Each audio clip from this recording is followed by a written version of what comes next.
When the paramedics broke down the door of the $47 million Manhattan penthouse on that cold February morning, they found 78-year-old Richard Harrington III slumped in his leather armchair, still wearing his signature navy blue cashmere suit, his silver hair perfectly combed, his weathered olive-toned face frozen in an expression that haunted them for years. Not pain, not peace, but something far worse. Complete and utter loneliness. He had been deceased for 17 days before anyone noticed. 17 days. The man whose face had graced the covers of Fortune and Forbes, whose business empire spanned 3 continents, whose net worth exceeded $800 million, had vanished from the world without a single soul wondering where he had gone. But here is the question that will keep you watching until the very end. Richard Harrington had once been deeply, passionately, devastatingly in love, the kind of love that poets write about and ordinary people only dream of experiencing. He had held the world in his hands and a woman's heart in his chest. So what happened? What series of choices transformed a man who once had everything, love, family, purpose, joy, into a corpse rotting alone in a tower of gold? The answer lies buried in a decision he made 43 years ago, a decision that seemed so logical at the time, so practical, so safe. That single choice cost him everything that money could never buy back. Richard Harrington was not born wealthy. In 1945, he entered the world in a cramped 2-bedroom apartment in South Boston, the son of a factory worker and a seamstress. His father, Thomas Harrington, was a proud man with calloused hands and a gentle spirit, who worked double shifts to keep food on the table. His mother, Eleanor, had eyes the color of warm honey and a laugh that could fill any room with sunshine. Young Richard, with his curious dark eyes and olive complexion inherited from his Italian grandmother, showed brilliance from an early age. By 12, he was calculating his father's finances, finding ways to save pennies that added up to dollars. By 16, he had started his first business, a newspaper delivery route that he expanded until he employed 15 other boys. But Richard's childhood was not merely about ambition. His best memories were simple ones: his mother's Sunday pot roast, his father teaching him to fish at the local pond, the way their small apartment filled with warmth despite the drafty windows. "Money is a tool, not a treasure," his father often said, wiping grease from his hands after another long shift. "People are the treasure, son. Never forget that." Richard would nod earnestly, believing every word. He could not have imagined that one day he would forget this lesson so completely that it would cost him his soul. At 17, Richard won a scholarship to Harvard Business School, the first person in his family to attend college. He arrived on campus in 1962 wearing second-hand clothing, his single suitcase held together with rope, his heart pounding with equal parts terror and determination. The wealthy students laughed at his accent, his clothes, his worn shoes. But Richard did not crumble. Instead, he watched them carefully, studying how they walked, how they spoke, how they commanded rooms without saying a word. He learned to mimic their confidence while quietly outperforming them in every class. By his junior year, professors were calling him the most gifted student they had ever taught. And then, in the autumn of 1964, everything changed. Her name was Margaret Chen, and she walked into Richard's economic study group wearing a simple cream-colored dress that somehow made her look like she had stepped out of a painting. She was 20 years old, with luminous tan skin, intelligent almond-shaped eyes that sparkled with mischief, and long dark hair that fell like silk past her shoulders. Margaret was the daughter of Chinese immigrants who owned a small restaurant in San Francisco. Like Richard, she had clawed her way to Harvard through pure brilliance and determination. Like Richard, she knew what it meant to be an outsider in a world of privilege. Their connection was instantaneous and overwhelming. They studied together in the library until closing time, then walked the moonlit campus discussing their dreams for hours. Richard found himself sharing things with Margaret that he had never told anyone: his fear of failure, his secret poems, his desperate hope that he could build something meaningful with his life. Margaret listened with her whole heart, her delicate hand often reaching out to touch his arm, sending electricity through his entire body. "You are going to change the world, Richard Harrington," she whispered one October evening, leaves falling around them like golden confetti. "I can see it in your eyes. There is fire in you." "And you," Richard replied, his voice thick with emotion, "you are the most extraordinary person I have ever met. I did not know people like you existed." Their first kiss happened under a century-old oak tree, 3 weeks after they met. Richard would remember every detail for the rest of his life: the softness of her lips, the faint scent of jasmine in her hair, the way his heart seemed to stop and restart in a completely new rhythm. From that moment forward, they were inseparable. They studied together, dreamed together, built imaginary futures together. Richard had never known such happiness was possible. For the first time in his life, ambition took a backseat to something greater: love. By their senior year, Richard had a plan. He would propose to Margaret at graduation. They would build a modest life together, work hard, raise children who would know both struggle and joy. He had even saved enough from his part-time tutoring jobs to buy a small diamond ring, nothing fancy, but honest. Real. He kept it hidden in his sock drawer, taking it out sometimes just to hold it, imagining the moment he would slip it onto her finger. But fate had other plans. 3 weeks before graduation, Richard received a letter that would alter the course of his existence. A prominent New York investment firm had noticed his academic achievements and was offering him a position with a starting salary that made his head spin. The catch? He would need to relocate immediately, work 80-hour weeks, and essentially dedicate his entire being to the company for at least 5 years. There would be no time for marriage, no time for starting a family, no time for anything except climbing the corporate ladder. The same week, Margaret received her own opportunity, a prestigious fellowship in California that would launch her career in economic policy. It was everything she had worked for, everything her parents had sacrificed for. Her eyes shone with tears as she showed Richard the acceptance letter. "We will make it work," she said, her voice trembling. "Long distance. We can do it. Love conquers all, right?" Richard looked at the woman he loved more than breath itself. He looked at the New York offer sitting on his desk. He thought about his father's calloused hands, his mother's tired eyes, the years of poverty and struggle that had shaped him. He thought about security. About certainty. About building an empire that could never be taken away from him. And in that moment, standing at the crossroads of love and ambition, Richard Harrington made the choice that would haunt him for the next 43 years. He convinced himself that he was being practical. That long-distance relationships never worked. That true love meant setting Margaret free to pursue her dreams without the burden of waiting for him. He told himself he was being noble. He told himself that success would fill all the empty spaces that losing her would create. He was catastrophically wrong. But what Richard did not know, what he would not discover until it was far too late, was that Margaret was carrying a secret that would have changed everything. And this secret would remain buried for decades, waiting like a time bomb to detonate his carefully constructed world, ****. The breakup was gentle on the surface but devastating beneath. Richard explained his reasoning in the library where they had first fallen in love, his voice steady even as his heart screamed in protest. Margaret listened with tears streaming down her beautiful face, her delicate hands clasped in her lap. "You are choosing ambition over us," she finally whispered. "I thought you were different, Richard. I thought you understood that some things matter more than money."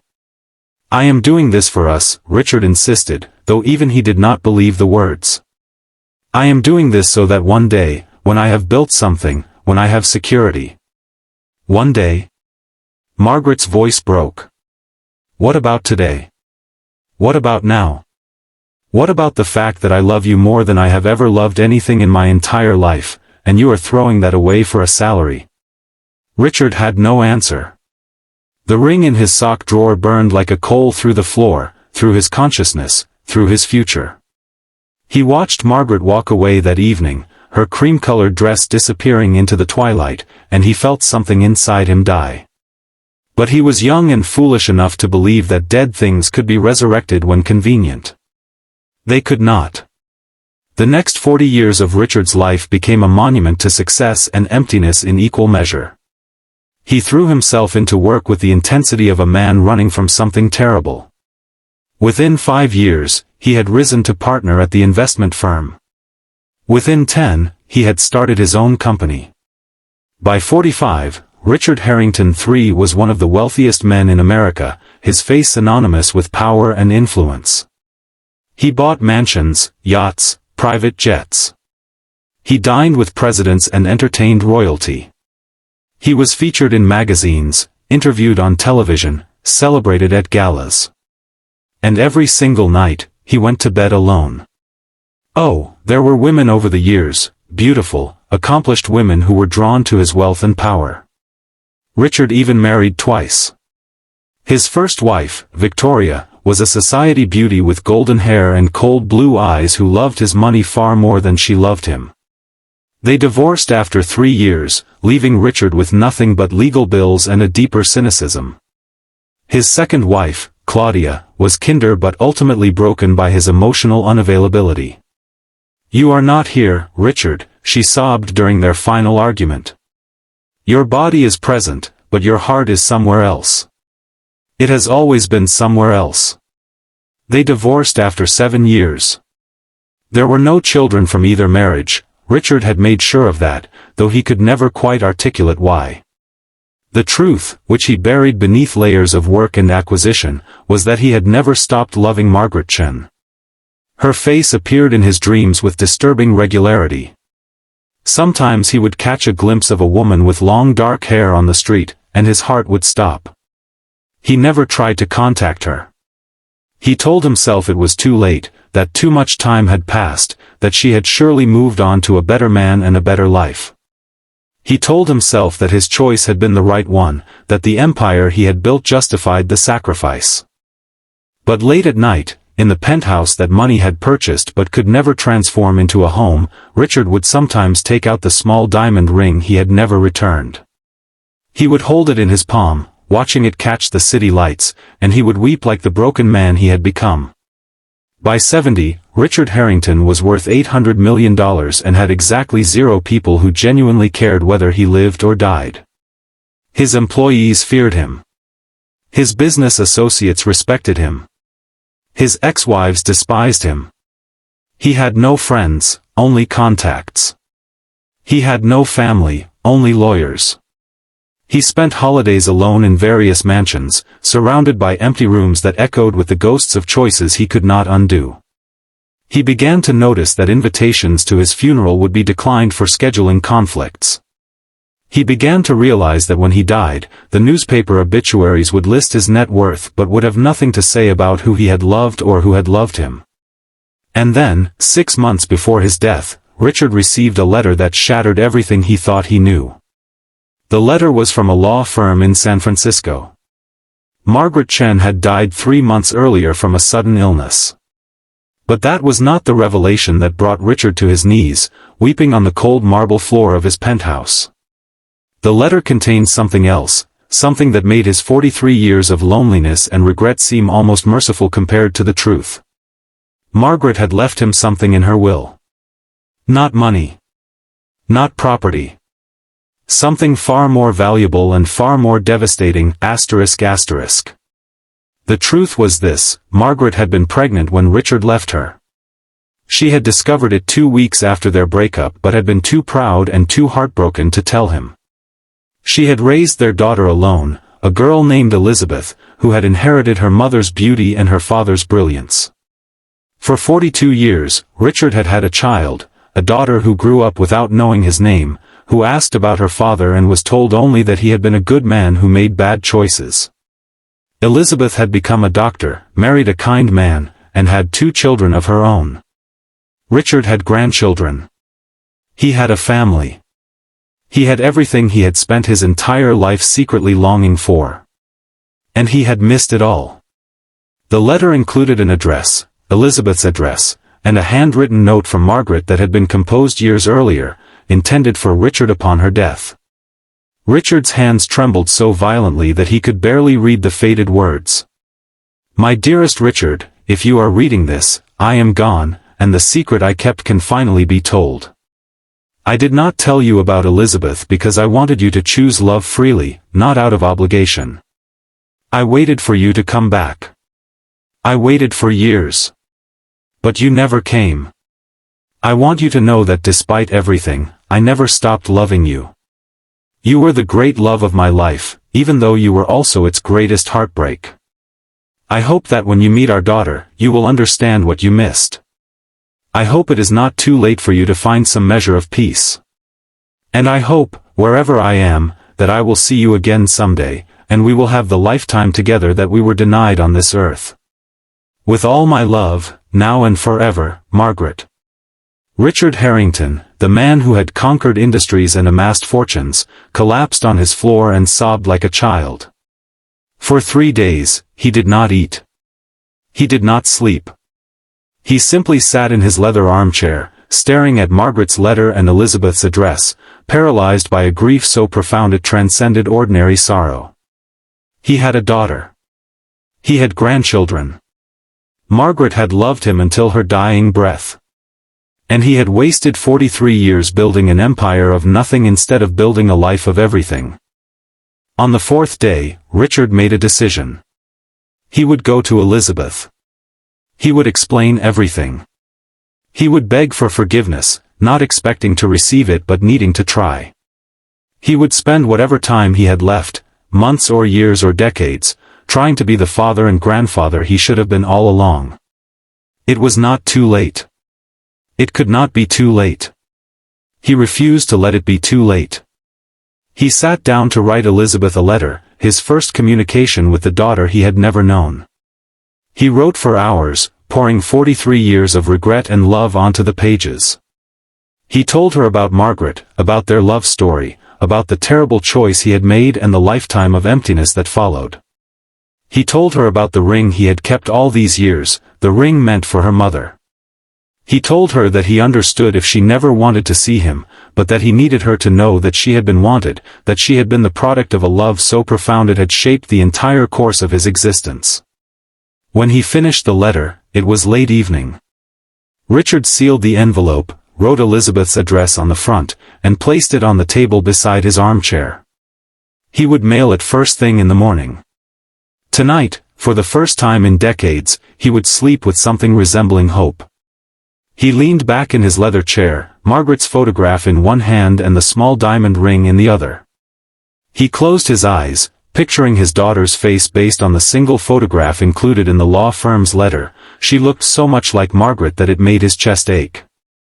He imagined meeting his grandchildren, feeling their small arms wrap around his neck. He imagined Sunday dinners and birthday parties and all the ordinary miracles he had sacrificed on the altar of ambition. And somewhere in the midst of these beautiful dreams, Richard Harrington's heart simply stopped beating.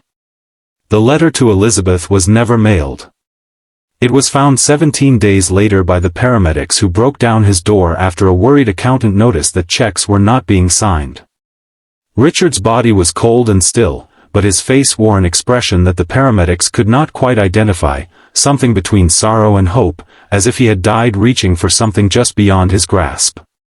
The media reported his death with predictable emphasis on his wealth. Billionaire Richard Harrington dies at 78, leaves $800 million fortune. There was no mention of Margaret Chen. There was no mention of Elizabeth. There was no mention of love or loss or the 43 years of quiet desperation that had defined his existence. He was reduced to a number, a net worth, a cautionary tale about the loneliness of the ultra-wealthy. His funeral was attended by 11 people, lawyers, accountants, and a handful of former employees who came more out of professional obligation than genuine grief. No one cried. No one shared tender memories.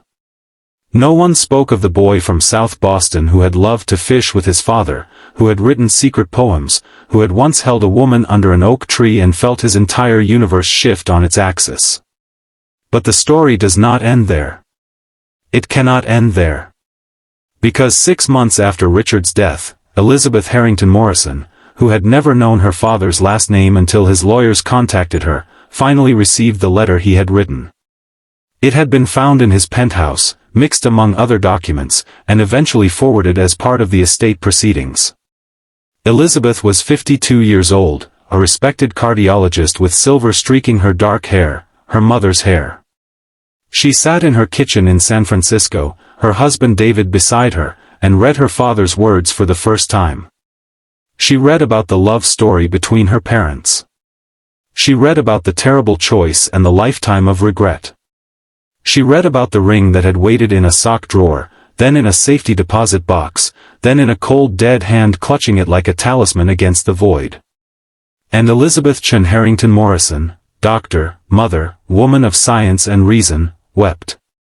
She wept for the father she had never known. She wept for her mother, who had carried this secret with such grace and such pain. She wept for the life that could have been, the childhood that should have included a father's presence, the graduations and weddings and births that Richard had missed because of a single foolish decision made when he was too young to understand the weight of forever. But as her tears subsided, something else emerged. Not bitterness. Not anger. Something far more powerful, understanding. Elizabeth had spent career watching people make terrible choices at crossroads, choosing comfort over treatment, choosing fear over hope, choosing the easy path over the right one. She had seen how those choices compounded over time, how a single wrong turn could lead to a lifetime of wandering. She understood, perhaps better than anyone, that her father had not been a villain. He had simply been a scared young man who thought that security could substitute for love, that achievement could fill the space where connection should have been. She understood because she had made similar choices herself, working long hours when her children were small, prioritizing career advancement over family dinners, building her professional legacy while sometimes neglecting the relationships that would ultimately matter most. Reading her father's letter was like reading a warning from the future, a message from a parallel universe where her own choices had been taken to their logical extreme. Elizabeth showed the letter to her children, Thomas, 24, and Margaret, 22, named after the grandmother she had never met. She told them their grandfather's story, holding nothing back. She wanted them to understand that success without love is not success at all. That empire building is meaningless if you have no one to share the empire with. That the greatest wealth a person can accumulate is the wealth of relationships, memories, and moments of genuine connection. Your grandfather made a terrible mistake, Elizabeth told her children, holding her father's letter against her heart. But he spent his final months trying to make it right. He wrote this letter wanting to know us, wanting to be part of our lives. He died reaching for us. I choose to remember that. I choose to honor the man he was trying to become, not just the man he was. The $800 million went, per Richard's will, hastily rewritten in his final days, to establish the Margaret Chen Foundation, a charitable organization dedicated to helping first-generation college students pursue their dreams without sacrificing their relationships. Elizabeth served as the foundation's first chairwoman. The small diamond ring, found clutched in Richard's hand, now sits in a glass case in the Foundation's headquarters, a reminder that love is the only currency that truly matters. And every year, on the anniversary of Richard's death, Elizabeth visits a cemetery in Boston where her father is buried beside his own parents, the factory worker and the seamstress who taught him that people are the treasure. She places flowers on the grave and speaks to the father she never knew, telling him about her life, her children, her work. She tells him about Thomas's engagement and Margaret's medical school acceptance. She tells him that he is a grandfather and a great-grandfather in spirit, that his blood runs through veins that pump with love and purpose and connection. You made terrible choices, Dad, Elizabeth whispers to the headstone. But so does everyone. What matters is whether we learn from them. What matters is whether we let our mistakes define us or whether we use them as stepping stones towards something better. You tried to reach out in the end. You tried to change. That counts for something. That has to count for something. The wind stirs the leaves, and Elizabeth could swear she hears her mother's voice whispering alongside it, love conquers all, if we let it. Even time. Even death. Even mistakes. Richard Harrington died with $800 million and no one to cry. But his story, the real story, the love story, the cautionary tale, now lives on in the hearts of the daughter, grandchildren, and great-grandchildren he never knew. His legacy is not his net worth but his warning, that life is short, love is precious, and no amount of money can buy back a single moment wasted on fear, ambition, or the false security of loneliness. If you are reading this and you have someone you love but have not told, tell them today. If you have a dream you have postponed for the sake of practicality, pursue it now. If you have a choice between building an empire and building a relationship, choose the relationship. Empires crumble. Fortunes fade. But love, real love, the kind that Richard and Margaret shared for one brief shining moment, love echoes through generations. Richard Harrington died alone. But his story does not have to be your story. His mistakes do not have to be your mistakes. His silence does not have to be your silence. If this story touched your heart and reminded you what truly matters in life, take a moment to hit that like button and subscribe for more life-changing stories. Share this with someone who needs to hear it. And then, right now, before another moment passes, reach out to someone you love and tell them how much they mean to you. Do not wait 43 years. Do not let the letter go unmailed. Do not let the ring stay in the drawer. Love now. Live now. Connect now. Because in the end, we are all either building relationships or building mausoleums. And only one of them will keep us warm when the final night comes.